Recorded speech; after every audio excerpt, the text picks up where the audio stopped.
Student দেখো, তোমাদের চ্যাপ্টারের নাম ছিল অ্যালডিহাইড, কিটোন ও কার্বক্সিলিক অ্যাসিড। এর মধ্যে অ্যালডিহাইড ও কিটোনের বিক্রিয়া পড়াচ্ছিলাম। আজকে অ্যালডিহাইড ও কিটোনের বিক্রিয়া শেষ হয়ে যাবে, পরের দিন থেকে কার্বক্সিলিক অ্যাসিড স্টার্ট হবে। তো যাই হোক, আজকে লাস্ট অ্যালডিহাইড কিটোনের বিক্রিয়ার ক্লাস হচ্ছে। এবার যে বিক্রিয়াটা আছে সেটা হচ্ছে পলিমারাইজেশন বিক্রিয়া। পলিমারাইজেশন বিক্রিয়া, আসলে এই বিক্রিয়ায় পলিমার তৈরি দেখানো হয়। মূলত ফর্মালডিহাইড, অ্যাসিটালডিহাইড এবং অ্যাসিটোনের পলিমার তৈরি দেখাবো। সবার প্রথমে ফর্মালডিহাইড মানে HCHO এর, এখানে ফর্মালডিহাইডের আবার তিন রকম ভাবে পলিমার তৈরি হতে পারে। ফর্মালডিহাইডের জলীয় দ্রবণকে ধীরে ধীরে বাষ্পীভূত করলে সাদা কেলাসাকার কঠিন পদার্থ পাওয়া যায়, যাকে বলে প্যারাফর্মালডিহাইড বা প্যারাফর্ম। কিরকম?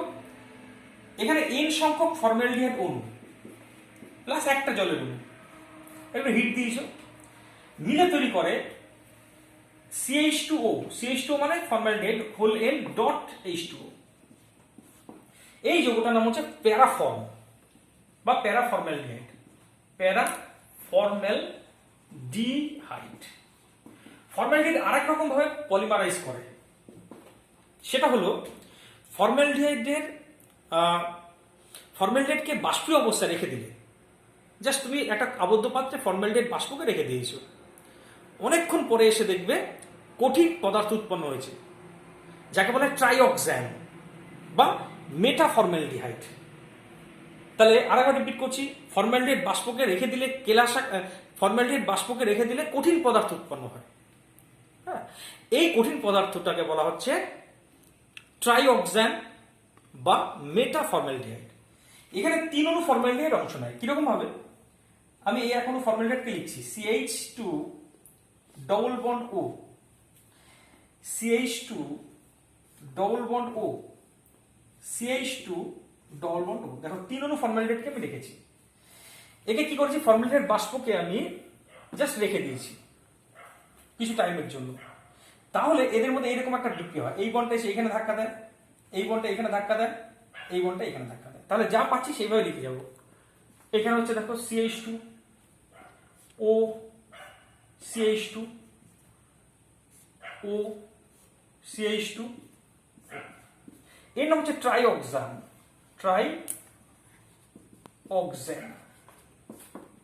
কেমন? ফর্মালডিহাইড আর এক রকম ভাবে পলিমারাইজ করে। A B হলো এবার C। ফর্মালডিহাইড তৃতীয় যেভাবে পলিমারাইজ করে সেটা হলো, দেখো C দিয়ে লিখলাম, ফর্মালডিহাইডকে HCHO কে তুমি যদি ব্যারাইটা বা ক্যালসিয়াম হাইড্রক্সাইড, মানে আমি লিখলাম ব্যারাইটা মানে BaOH2 মানে বেরিয়াম হাইড্রক্সাইড, অথবা অর লিখলাম CaOH2 মানে দুটোর যে কোনো একটা, মিশিয়ে রেখে দিলে পরে ফর্মালডিহাইডের 6 অণু পলিমারাইজ করে করে ফর্মোজ নামের শর্করা উৎপন্ন করে, যার সংকেত গ্লুকোজের মতো C6H12O6। তবে এর যদি স্ট্রাকচার দেখা যায় তবে এটা গ্লুকোজ নয়, স্ট্রাকচার দেখলে দেখবো এটা অন্য যৌগ। এর হচ্ছে ফর্মোজ, এর একটা আইসোমার গ্লুকোজ। তাহলে আরেকবার রিপিট করছি, সিটা ফর্মালডিহাইডকে ব্যারাইটা বা বেরিয়াম হাইড্রক্সাইড অথবা ক্যালসিয়াম হাইড্রক্সাইড মিশিয়ে রেখে দিলে ফর্মোজ নামের শর্করা উৎপন্ন হয়।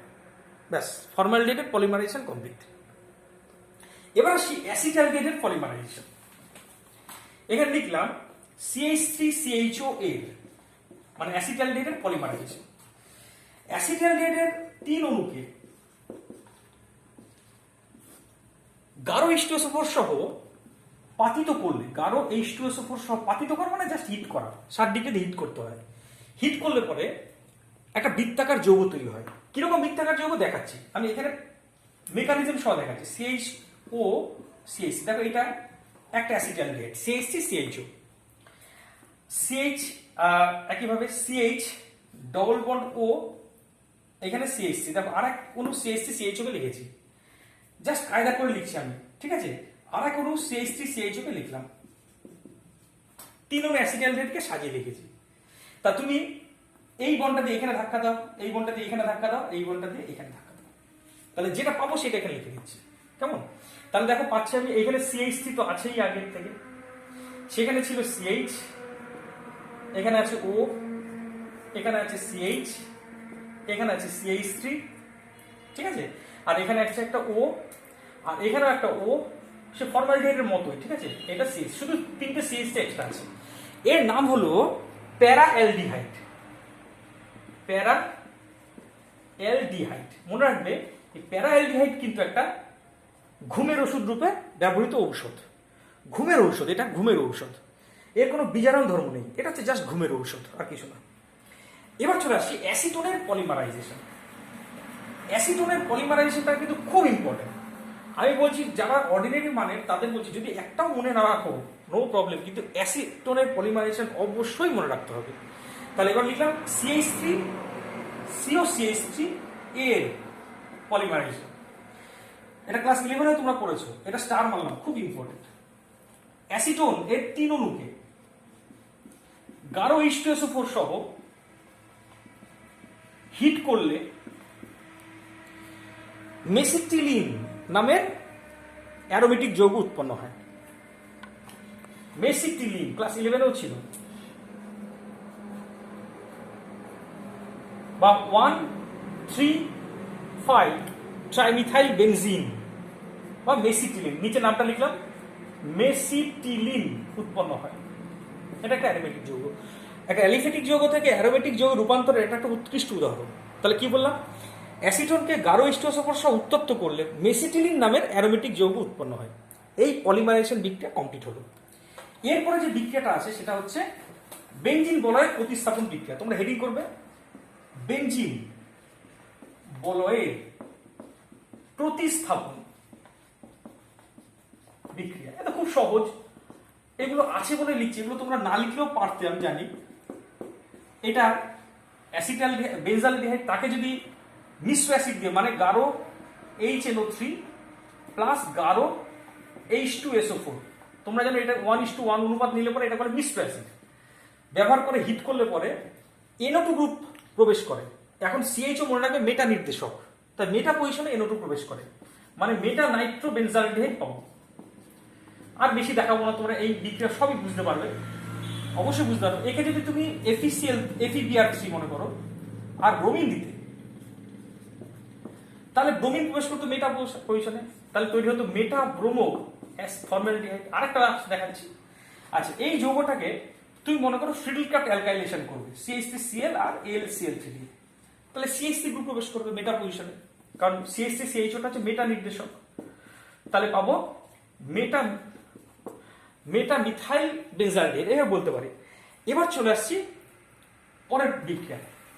দেখো পরের বিক্রিয়াটা হচ্ছে PCl5 এর সাথে বিক্রিয়া। এটি করলাম PCl5 এর সাথে, একবার মনে রাখতে হবে CH3COCH, এটা একটা অ্যাসিটোন। একে যদি PCl5 দাও, মনে রাখবে জেম ডাইক্লোরাইড মানে জেম ডাইহ্যালাইড উৎপন্ন হবে। জেম ডাইহ্যালাইড কি আমি এর আগে বলেছি, একই কার্বনে যদি দুটো হ্যালোজেন পরমাণু থাকে তখন তাকে বলা হয় জেম ডাইহ্যালাইড। তাহলে এইখানে যে ওটা আছে ওটা সরে যাবে, তার জায়গায় চলে আসবে দুটো হ্যালোজেন। আর সাইড প্রোডাক্টটা লিখি তাহলে মনে থাকবে তোমাদের, এই ওটা এর কাছে চলে আসবে। তবে এখানে আর 5টা ক্লোরিন নেই, দুটো ক্লোরিন তো চলে গেছে, 3টে ক্লোরিন পড়ে আছে, তাহলে সাইড প্রোডাক্ট তৈরি হবে POCl3। সিমিলারলি যদি তুমি এখানে CH3CHO নিতে, তাকে যদি PCl5 দিতে, তাহলে একই রকম ভাবে অক্সিজেনটা সরে যেত, সেই জায়গায় চলে আসছে দুটো Cl প্লাস POCl3। এটা একটা জেম, এটা একটা জেম ডাইহ্যালাইড, কারণ একই কার্বনের দুটো হ্যালোজেন।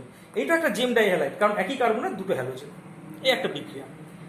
আচ্ছা, এরপরে এর আগের কয়েকটা বিক্রিয়া, দুটো বিক্রিয়া আমি লেখাইনি, মিস করে চলে এসেছি, সেই দুটো বিক্রিয়া লেখাচ্ছে। হ্যাঁ, ঠিক আছে, আরেকবার রিপিট করছি। আমি এর আগের কয়েকটা বিক্রিয়া ছিল, অ্যালডিহাইড কিটোনের বিজারণ, সেখানে MPV বিজারণটা আমার লেখানো হয়নি, তাই এখন লিখে দিচ্ছি।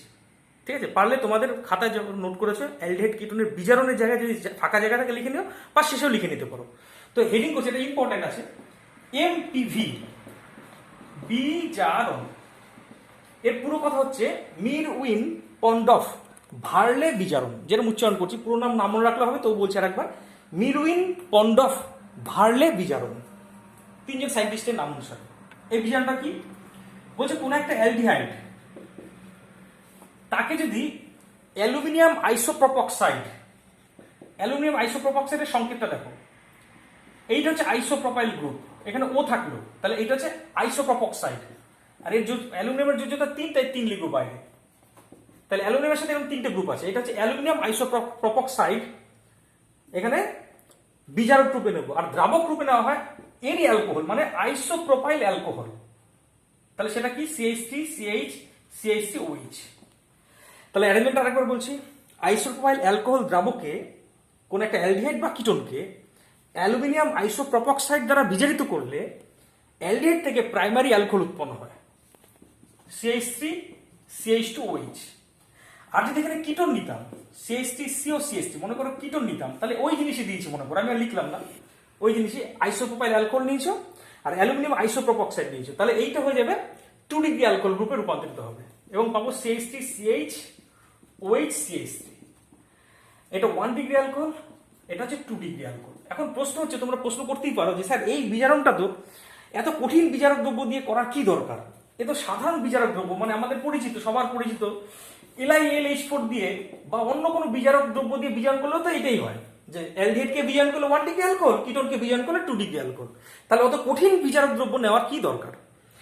দেখো, এর একটা কারণ আছে। এমপিভি বিজারণের একটা বিশেষত্ব হচ্ছে এটা একটা সিলেক্টিভ বিজারক, মানে বেছে বেছে শুধু কার্বনিল গ্রুপকে বিজারিত করবে, অন্য কোনো গ্রুপ থাকলে তাকে টাচও করবে না। যেমন ধরো তোমার কাছে আছে CH2 double bond CH CHO, তোমার টার্গেট হচ্ছে শুধুমাত্র এই গ্রুপটাকে বিজারিত করবে, তাহলে তোমাকে এমপিভি বিজারণ করতে হবে। তাহলে কি কি নেবে মনে আছে? CH3 CH CH3 বন্ড ও, একটু আগে দেখালাম, হোল 3Al, আর দ্রাবক রূপে নেবো isopropyl alcohol CH3 CH CH3 OH। তাহলে শুধু এই গ্রুপটা বিজারিত হবে, এটা যেরকম ছিল সেরকমই থাকবে। আর তুমি যদি LiLH4 বা অন্য কোনো বিজারক ব্যবহার করতে, তাহলে এই গ্রুপটা তো বিজারিত হতোই, তার সঙ্গে সঙ্গে এই গ্রুপটাও বিজারিত হয়ে যেত, মানে এখানেও হাইড্রোজেন ঢুকে যেত।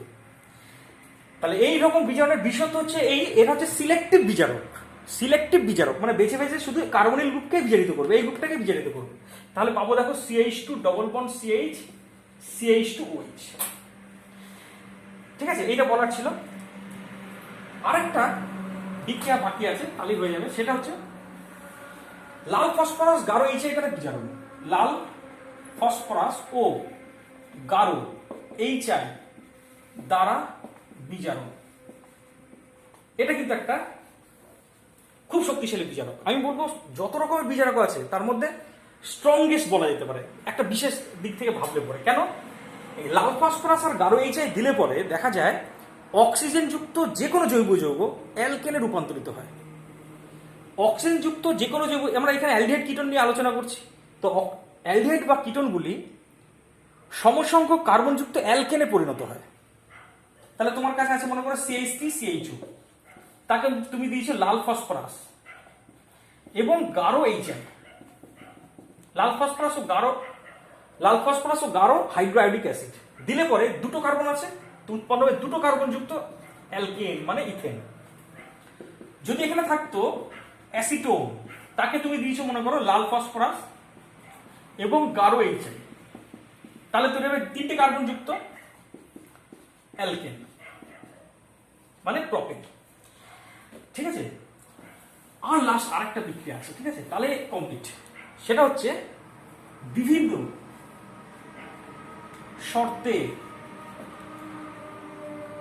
শর্তে কার্বনিল, এটা কিন্তু ইম্পর্টেন্ট খুব, যৌগের সাথে হ্যালোজেনের বিক্রিয়া। তোমরা ঠিকঠাক লিখবে, আমি তাড়াতাড়ি করে লিখছি, আমি মুখেও বলছি যাতে বুঝতে পারো। বিভিন্ন শর্তে কার্বনিল যৌগের সাথে হ্যালোজেনের বিক্রিয়া, মানে অ্যালডিহাইড ও কিটোনের সাথে হ্যালোজেনের বিক্রিয়া করব বিভিন্ন শর্তে। প্রথম শর্ত হচ্ছে মনে করো তোমার কাছে আছে অ্যাসিটোন, তার মধ্যে দিয়েছো মনে করো ক্লোরিন ইন প্রেজেন্স অফ কোনো একটা অ্যাসিড। তাহলে মাই ডিয়ার ফ্রেন্ড, এখানে শুধুমাত্র একটা হ্যালোজেন এখানে প্রবেশ করবে, একটা হাইড্রোজেনকে শুধুমাত্র প্রতিস্থাপিত করে হ্যালোজেন প্রবেশ করবে এবং পাবো CH3CO CH2Cl, মানে মনোহ্যালোজেনেটেড যৌগ পাবো। মনোহ্যালোজেনেটেড মানে মনোক্লোরো অ্যাসিটোন পাবো। মানে অ্যাসিটিক অ্যাসিডে বা অ্যাসিড মাধ্যমে যদি হ্যালোজেনেশন করি তাহলে শুধুমাত্র একটা হ্যালোজেন আসবে। কিন্তু এই বিক্রিয়াটাই যদি তুমি 2 নম্বর দিয়ে লিখছি ক্ষারীয় মাধ্যমে করতে, ঠিক আছে, তাহলে 3 অণু ক্লোরিন বিক্রিয়া করতো।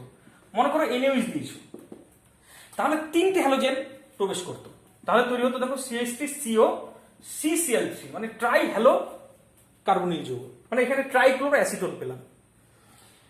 ঠিক আছে, আরেকটা কথা বলছি, যদি এখানে NaOH এর পরিমাণ এক্সেস থাকে, মানে এইটা যদি এক্সেস থাকে, তাহলে কিন্তু অ্যাকচুয়ালি হ্যালোফর্ম বিক্রিয়া ঘটে যায়, যদি NaOH টা আরো এক্সেস থাকে। তাহলে হ্যালোফর্ম বিক্রিয়া তোমার জানা আছে কি, কিটোমিথাইল গ্রুপ, তাহলে এই পোর্শনটা তৈরি করবে হ্যালোফর্ম, মানে CHCl3 প্লাস CH3COONA। দেখো তোমাকে যদি ক্লোরিন আর NaOH দেয়, তুমি এইটা লিখবে না, তুমি একবারে ডাইরেক্ট হ্যালোফর্মটাই লিখবে। তবে হ্যালোফর্ম তৈরি হওয়ার আগে এইরকম একটা যৌগ তৈরি হয় কিন্তু, কেমন এরকম একটা যৌগ তৈরি হয়। তার থেকে কিভাবে এটা তৈরি হয় জানো, এক্সেস NaOH দিয়েছো তো, আমি একটু মেকানিজমটা দেখিয়ে দিই। এক্সেস NaOH দিয়েছো, NaOH এর OH মাইনাস দিয়ে এখানে অ্যাটাক করে, বুঝতে পারলে, আর পাই বন্ডটা উপরে চলে যায়। বোঝা গেল, অতিরিক্ত NaOH এর OH টা এখানে জুড়বে, আর এখানে পাই বন্ডটা উপরে চলে গেছে। তারপরে আবার এই নেগেটিভ চার্জটা যখন ঘুরে চলে আসে, তখন এই বন্ডটা ফেরে বেরিয়ে চলে যায়। তাহলে তৈরি হয় দেখো, এটা CH3 C double bond OH, মানে অ্যাসিটিক অ্যাসিড তৈরি হলো, আর CCl3 মাইনাস। কেন মাইনাস? কারণ এই বন্ড সহ নিয়ে চলে গেছে, আর এ যেহেতু অ্যাসিড, তাহলে H প্লাস ছাড়বে, সেই H প্লাসটা এ নিয়ে তৈরি হবে CHCl3, মানেই তো হ্যালোফর্ম। আর এই H টা বেরিয়ে গেছে, তার সাথে জোরে অ্যাকচুয়ালি NaOH এর OH মাইনাস অ্যাটাক করেছিল, আর Na টা এখানে জড়ে যায়। মাথা ঢুকলো? তাহলে হ্যালোফর্ম তৈরির আগে কিন্তু একটা ট্রাইহ্যালো কম্পাউন্ড তৈরি হয়, আর অতিরিক্ত NaOH দিলে কিন্তু তোমার ট্রাইহ্যালো কম্পাউন্ডের বিক্রিয়াটা স্টপ হয় না, একবারে হ্যালোফর্মে গিয়ে বিক্রিয়াটা স্টপ হয়। তোমাকে যদি কিছু না বলা থাকে, হ্যালোজার NaOH দিলে পরে, আর যদি কিটোমিথাইল গ্রুপ থাকে, তুমি হ্যালোফর্মে গিয়ে স্টপ করবে বিক্রিয়াটা। তবে মাইন্ড ইট কি, যদি বিক্রিয়াটা অ্যাসিড মাধ্যমে করো, তাহলে একটা মাত্র হ্যালোজেন প্রবেশ করবে, এটা মনে থাকে জানো। তো আমার বিক্রিয়া কমপ্লিট হলো। এবার তোমাদের জন্য কয়েকটা প্রশ্ন আমি সিলেক্ট করেছি, জানি না সবগুলোর অ্যান্সার আমি বলতে পারবো কিনা। তোমরা আগে এই প্রশ্নগুলো দেখে নাও, এই প্রশ্নের অ্যান্সারগুলো তোমাকে করে নিয়ে আসতে হবে। পরের দিন কিন্তু এই কোশ্চেন অ্যান্সারগুলো তোমরা আমাকে অবশ্যই শো করবে। দেখো আমি সবগুলো অ্যান্সার তো বলতে পারবো না, টাইম নিয়ে হয়তো, যে কটা পারি বলছি। আমি দুখানা কোশ্চেন রেডি করেছি, ঠিক আছে, আজকে দুটো রেডি করেছি। যে কটা পারবে তোমরা করবে, আমি যে কটা পারছি এখন টাইমের অভাবে যে কটা পারছি করে দিচ্ছি। একটা ক্লিপ লাগবে, একটা ক্লিপ। এই দেখো ফার্স্ট কোশ্চেন কি আছে, আমি একটু সংক্ষেপে বলছি। দেখো তোমাকে হিন্টস আকারে বলছি, তোমরা বাড়িতে করবে কিন্তু। এই যৌগটাকে LOET হলতে দিয়েছো, LOET হলতে মানে অ্যাকচুয়ালি টিসঙ্ক বিক্রিয়া, দেখেই বুঝতে পারবে। টিসঙ্ক বিক্রিয়া কি হয়, এর অ্যাসিড তৈরি হয় আর এরই অ্যালকোহল তৈরি হয়, দুটো মিলে গিয়ে তৈরি করবে এস্টার, তাহলে ফাইনাল প্রোডাক্ট হবে এস্টার। তাহলে এখানে CH3 আছে, এটা COO, আর এইখানটা জুড়বে CH2 বেঞ্জিন বলা, তারপর অর্থ পজিশনে CH3 আছে। এইটা হচ্ছে অ্যাকচুয়ালি পার্কিন বিক্রিয়া। কেন? এটা যে প্রপানোইক অ্যাসিডের, তোমাদের এর আগের দিন যেটা দিয়েছি অ্যাসিডিক অ্যাসিড দিয়ে পার্কিন করেছিলাম, এটা প্রপানোইক অ্যাসিডের সোডিয়াম লবণ আর প্রপানোইক অ্যাসিডের অ্যানহাইড্রেট আছে। তাহলে পার্কিন হলে তৈরি হবে এই যৌগটা কিরকম, বেঞ্জিন বলায়, এখানে থাকবে CH, কেমন ডবল বন্ড, একটা আলফা বিটা অসম্পৃক্ত যৌগ তৈরি হবে, এবং এখানে C, এখানে কিন্তু একটা CH3 আসবে। খেয়াল করে দেখবে এখানে COOH, কিছুই না, আগের দিনের মতোই হবে। এখানে একটা এক্সট্রা CH3 আছে বলে সেই CH3টা এইখানে জুড়ে থাকবে। আচ্ছা, এইটা কিন্তু ভিটিক বিক্রিয়া, দেখে বুঝতে হবে ভিটিকে কি হয়, ওটা তো থাকে, সেখানে CH2 চলে আসে। তাহলে পাবো দেখো CH3C, এগুলো সব জয়েন্টের জন্য, এর মধ্যে কিছু কিছু HS এরও আছে কিন্তু, যেমন তোমার এইটা HS আসতেই পারে। আচ্ছা, এই যৌগটা এটা তোমার একটা একই রকম তোমার টিসেঙ্কো বিক্রিয়া, ঠিক এরকম বাড়িতে ট্রাই করবে।